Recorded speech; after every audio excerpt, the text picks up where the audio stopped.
Hamilton. Everyone blindsided by the Caitlin Clark effect. Even the WNBA. Oh, what would Ken Berger think now?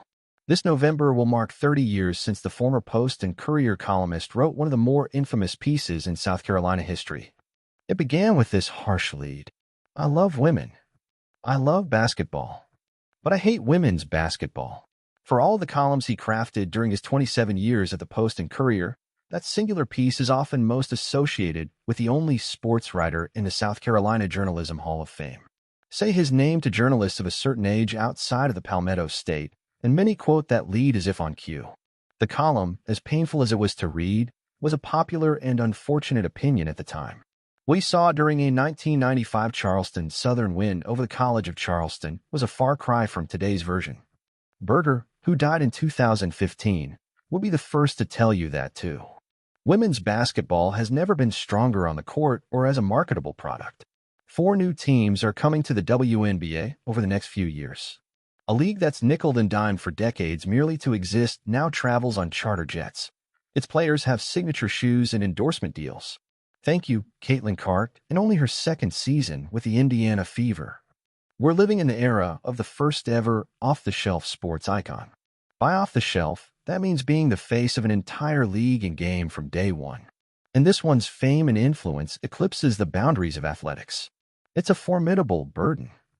No baseball player ever captivated a society the way Clark has grasped America, perhaps not even Babe Ruth.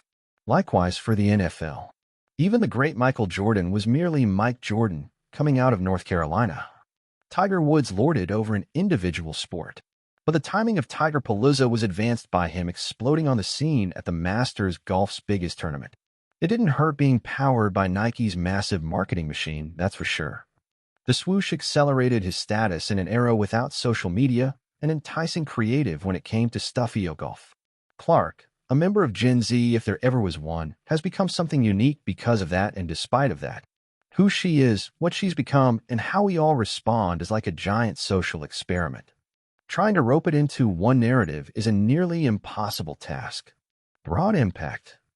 Christine Brennan, the USA Today sports columnist and author, funneled it all together. Her book On Her Game drops on July 8th. It's almost like an omnibus of original material that covers the usual stuff, Clark's early years, on-court action in college and during her rookie season, etc., while taking deep dives into other areas such as economic and cultural impacts. It's her 8th book, and Brennan described the process as assembling a big jigsaw puzzle of a book. I try to be as thorough as possible, Brennan said. But without a doubt, you could have an entire book on some of the issues that I have a chapter or 2 on. And I'm sure there will be many books, documentaries, and college courses on various issues involving Caitlin Clark. The Caitlin Clark effect, race, the WNBA, women's sports, sexism, racism, social media, the toxicity of social media,